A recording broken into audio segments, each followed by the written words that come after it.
हमारी संस्कृति, हमारे संस्कार सदा रहे हमारे साथ। भारत के महान ग्रंथों और काव्यों का संपूर्ण संकलन। सब्सक्राइब करें तिलक। कई तरीके की एलईडी लाइट्स आपके घर और ऑफिस के लिए। GR LED lights, make India bright.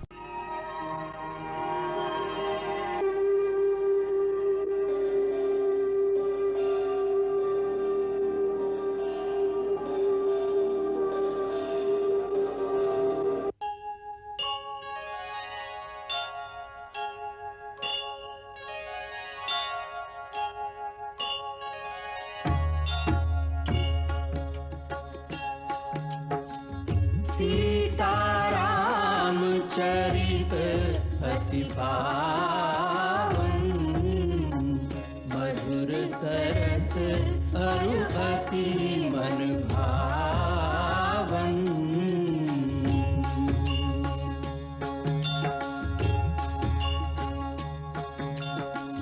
पुनि पुनि कितने हो सुने सुनाए, की प्यास बुझत न बुझाए।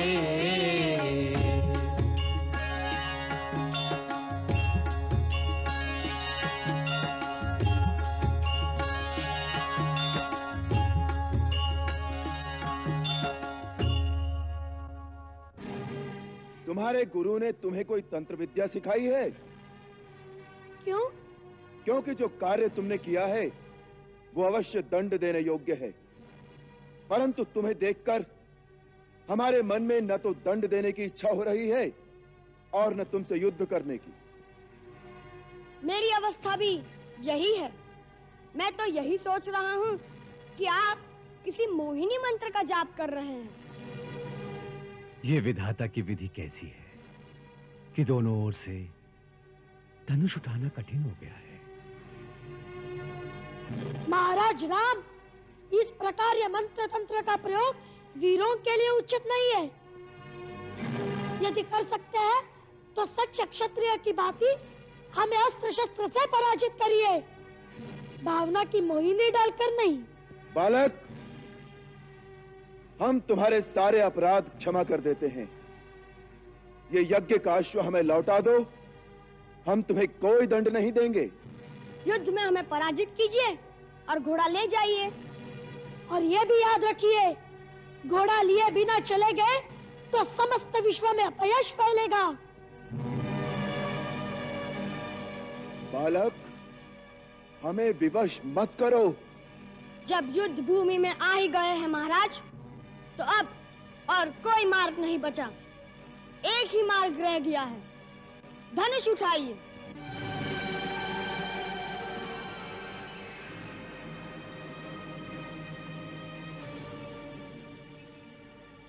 महाराज राम, क्षत्रिय केवल बातें नहीं करते, युद्ध करिए, युद्ध। उठाइए धनुष।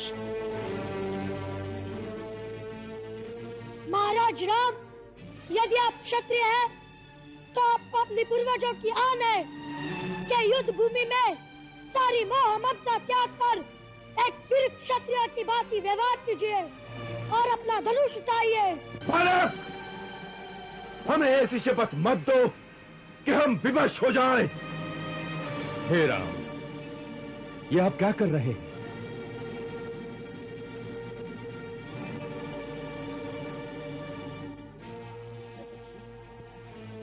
बालकों की बातों में आकर ये क्या अनर्थ कर रहे हैं आप?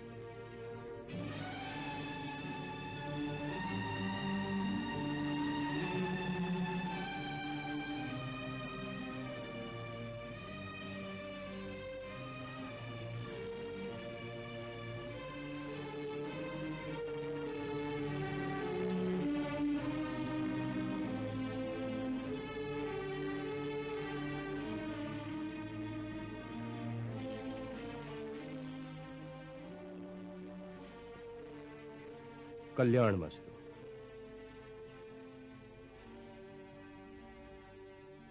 प्रभु, स्त्री, वृद्ध और बालक, इन तीनों के जीवन की रक्षा का भार तो राजा पर ही होता है।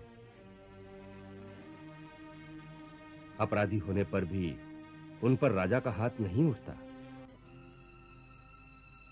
महर्षि, ये बालक बहुत हठी हैं। बाल हट तो सब जानते हैं महाराज, परंतु बाल हट का उत्तर राजहट तो नहीं हो सकता। कुश, लव, ये हमारे राजा हैं, हम इनके राज्य में रहते हैं। राजा के सामने अस्त्र उठाना राजधर्म के अनुसार पाप है। आपने राजा की अवज्ञा की है। आपने राजा का घोड़ा क्यों पकड़ा? 2 कारणों से गुरुदेव। पहला कारण तो यह चुनौती है जो इस घोड़े के मस्तक पर स्वर्ण अक्षरों में लिखी हुई है। सुनिए क्या लिखा है। राजराजेश्वर छत्रपति महाराज श्री रामचंद्र के अश्वमेध यज्ञ का यह अश्व दिग दिगांतर में स्वतंत्र भ्रमण के लिए छोड़ा गया है। इसके आगे नतमस्तक होने वालों को महाराज राम की शरण प्राप्त होगी और जो इसे पकड़ने का दुस्साहस करेगा उसे श्री राम की सेना से युद्ध की चुनौती स्वीकार करनी होगी। गुरुदेव, आप ही ने सिखाया था कि सच्चा क्षत्रिय वही है जो युद्ध की ललकार सुनकर भाग न जाए, इसलिए हमने यह चुनौती स्वीकार कर ली।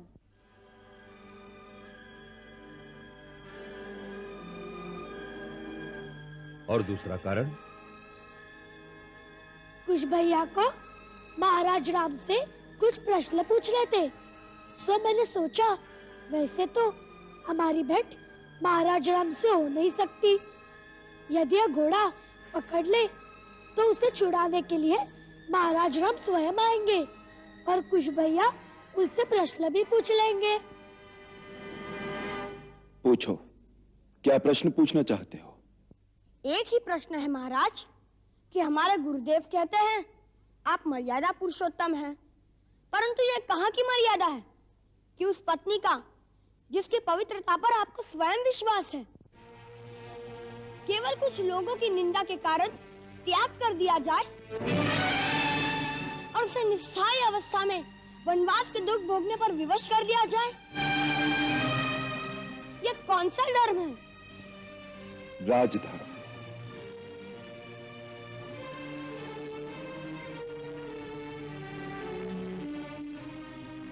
एक साधारण मानव के धर्म और एक राजा के धर्म में इतना ही अंतर है।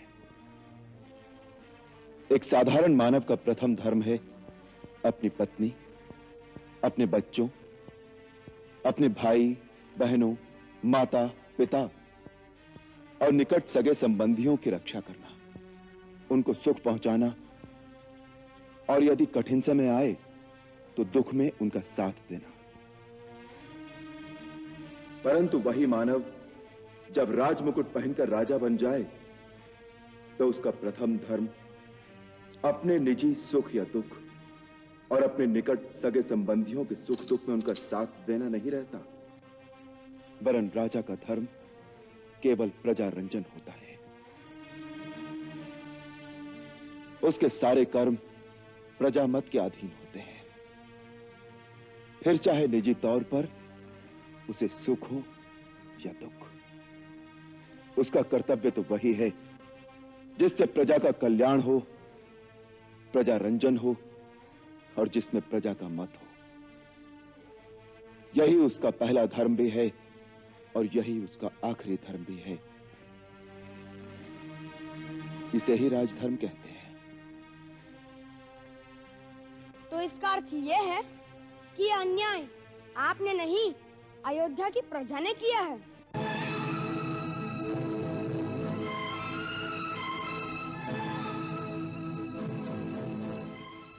जो अयोध्या की प्रजा ने किया है उसका उत्तर अयोध्या की प्रजा से मांगना चाहिए।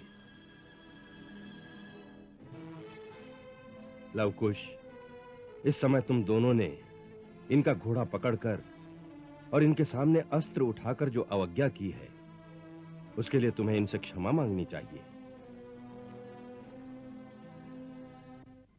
महाराज राम के विरुद्ध तुम्हारा अस्त्र उठाना ऐसे ही धर्म विरुद्ध है जैसे तुमने अपने पिता के ही सामने अस्त्र उठाए हो, क्योंकि राजा प्रजा के लिए पिता समान ही होता है।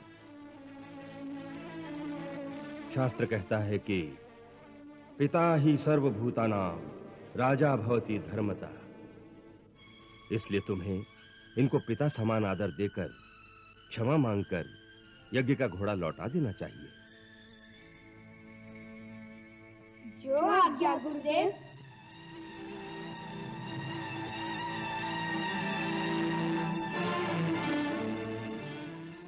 महाराज, हमने क्षत्रियोचित कर्तव्य समझकर भूल से आपकी जो अवज्ञा की है, उसके लिए हम आपसे क्षमा मांगते हैं।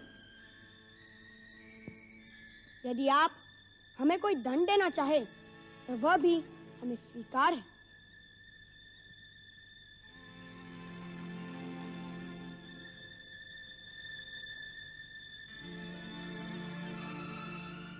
तुम दंड के अधिकारी नहीं हो बालक। तुम्हारे जैसे वीर, गुणी और ज्ञानी बालक जिस राजा के राज्य में हो, उसे उन पर गर्व करना चाहिए और पुरस्कार देना चाहिए।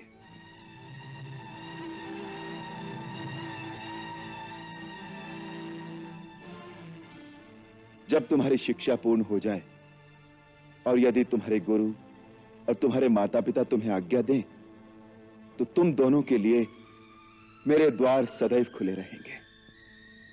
उचित समय आने पर ये दोनों आपकी इस उदारता का लाभ अवश्य उठाएंगे।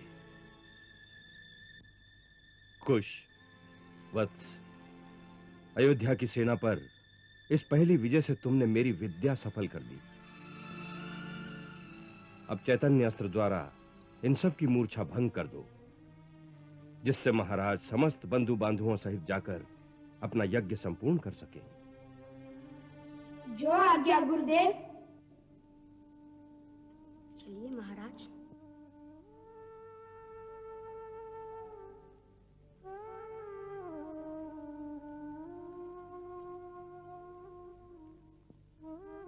हे पवन पुत्र, जी महर्षि। आप यज्ञ का अश्व ले जाइए। जो आज्ञा। महर्षि, एक शंका है। क्या? ये क्या लीला है? आपको आपकी इष्ट की शपथ है, मुझे सच सच बताइए, ये दोनों कौन हैं? क्या जो मेरी अंतरात्मा कह रही है वो सत्य है? भक्त शिरोमणि, आप अपनी ही शक्ति के द्वारा प्रत्यक्ष देख भी चुके हैं, फिर भी मुझसे क्यों पूछ रहे हैं? हे महावीर, भक्त की शक्ति तो भगवान से भी अधिक होती है। फिर भी मेरी एक प्रार्थना है कि अभी इस बात को गुप्त ही रहने दें। उचित समय आने पर मैं स्वयं ही प्रकट कर दूंगा। मैं देख रहा हूं, विधि का खेल बड़ा विचित्र होने वाला है, फिर भी उसे एक सुखद मोड़ देने की चेष्टा कर रहा हूं।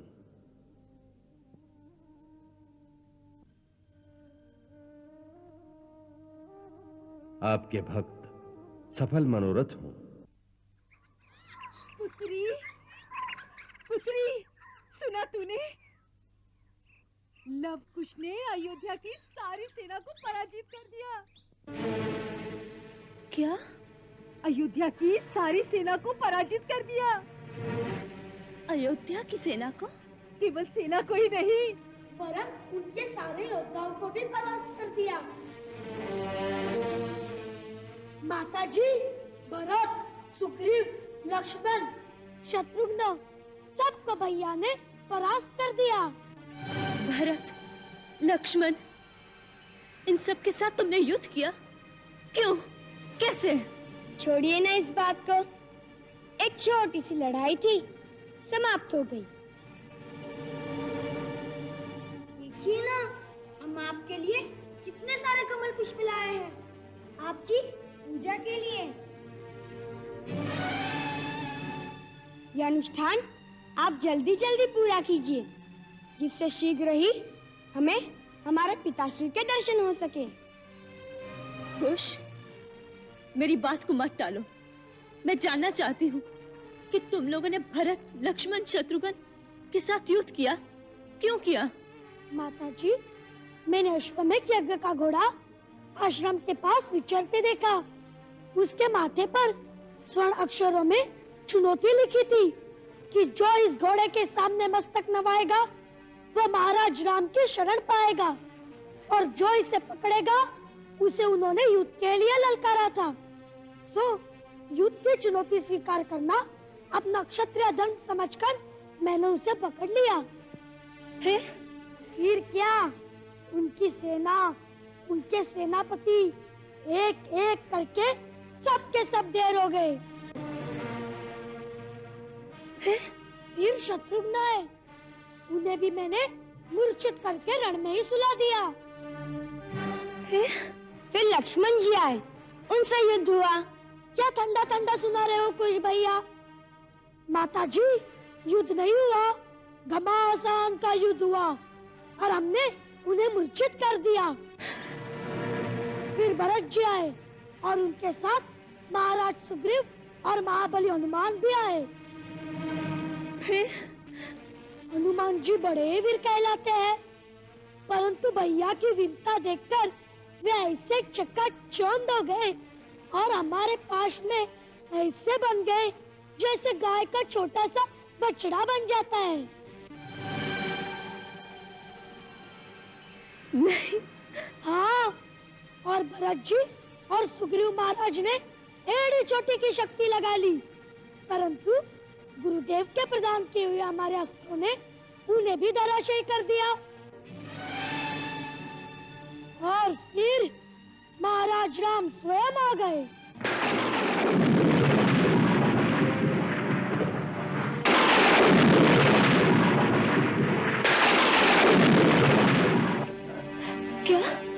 क्या महाराज राम स्वयं वहां आए थे और तुम लोगों ने उन पर धनुष उठा लिया? नहीं, हम तो धनुष उठाए तैयार थे, परंतु वे ही युद्ध से आनाकानी कर रहे थे। हमसे कहने लगे कि तुम दोनों को देखकर तुम पर बाण चलाने की इच्छा नहीं होती, तुम्हें प्यार करने की इच्छा होती है। परंतु मैंने उन्हें कहा, महाराज राम, केवल बातें न कीजिए, युद्ध करिए, युद्ध। परंतु जैसे युद्ध आरंभ होने लगा, गुरुदेव आ गए और फिर उन्होंने तो युद्ध होने ही नहीं दिया।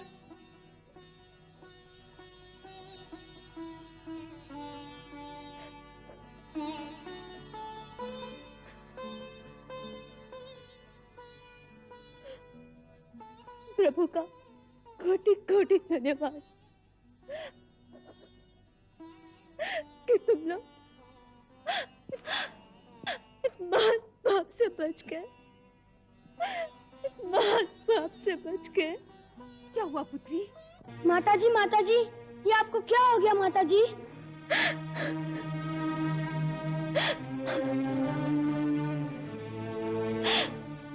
तुमने आज वो किया जो तुम्हें नहीं करना चाहिए था।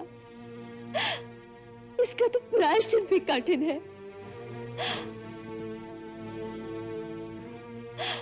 हनुमान को तुमने बछड़े की भांति बांध दिया। हनुमान तो मेरा पहला पुत्र है, तुमसे भी बड़ा पुत्र।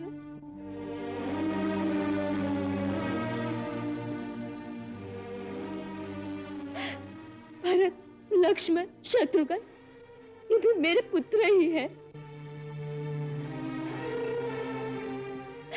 तुम उन पर प्रहार करोगे तो मेरी क्या दशा होगी?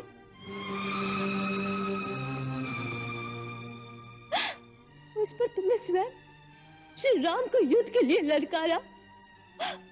मेरी संतान अपने पिताश्री के चरण छूने की जगह पर उन्हें युद्ध के लिए ललकारे।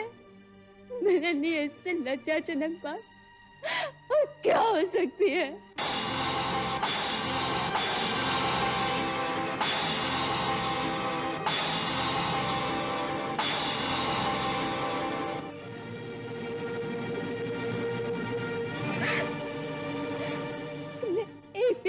पे जला दिया होता तो उसके पश्चाताप में मेरे लिए अपने प्राण देने की आती रही, और कोई मार्ग नहीं रह जाता, और कोई मार्ग नहीं रह जाता।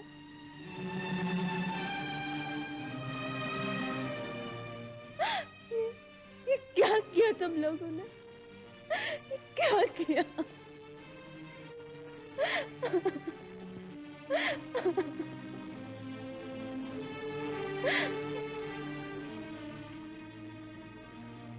ये आप क्या कह रही हैं माता जी? महाराज राम हमारे पिताश्री हैं? हाँ पुत्र,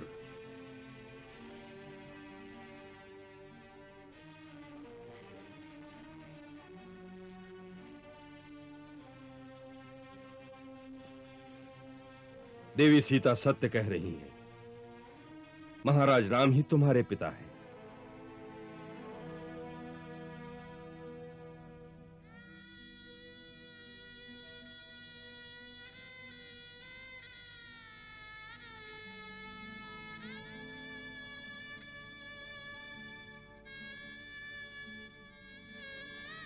तो क्या आप ही वह अभागी सीता है जिन्हें महाराज राम ने वन में त्याग दिया था? जिसके पति श्री राम हो उसे अभागे नहीं कहते। मुझसे अधिक भाग्यवान और कौन होगा कि मैं उनकी पत्नी हूँ जिनकी तीनों लोकों में पूजा होती है। फिर ये बात आपने हमसे आज तक क्यों छिपाई?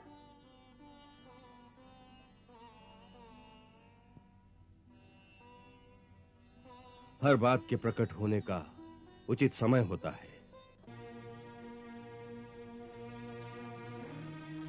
इससे पहले ये बात प्रकट हो जाती तो तुम्हारी माता के लिए कहीं भी सुख सुविधा से रहना असंभव हो जाता। हाँ, अब वो समय आ गया है जब तुम्हें अयोध्या वालों से ये प्रश्न पूछना होगा कि उन्होंने तुम्हारी माता के पवित्र आंचल पर निंदा के धब्बे क्यों लगाए। इसी दिन की मैं इतने वर्षों से प्रतीक्षा कर रहा था। अब तुम्हें अयोध्या जाकर घर घर में सीता की करुण कथा सुनाकर अपनी माता के पवित्र आंचल पर लगे हुए धब्बे को अयोध्या वालों के अश्रुओं से धोना होगा।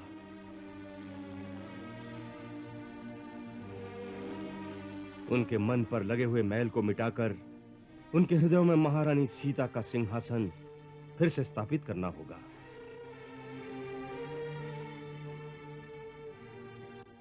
प्रजा का मत बदलकर उसे अपनी माता के सामने नतमस्तक करना होगा, जिससे उनके पाप का प्रायश्चित हो सके।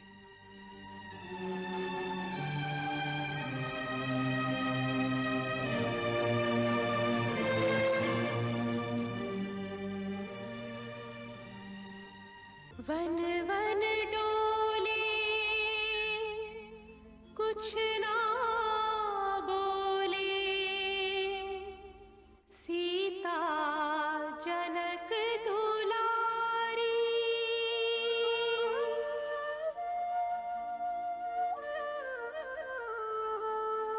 फूल से कोमल मन पर सहती,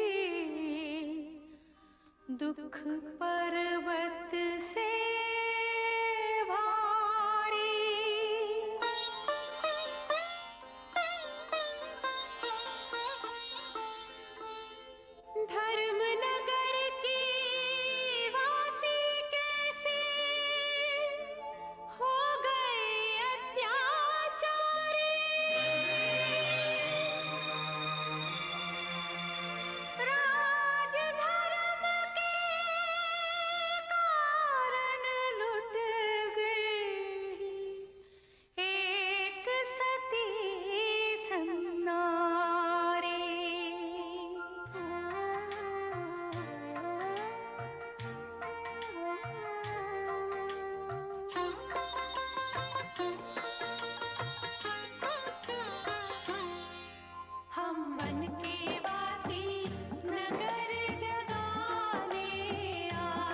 मंगल भवन अमंगल हारी, रहो सुदशरथ अजिर बिहारी।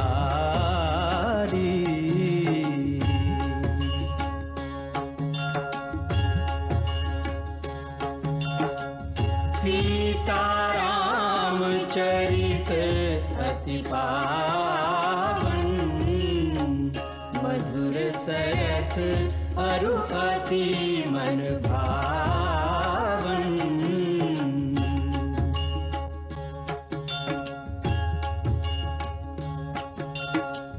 पुनि पुनि कितने हो सुने सुनाए,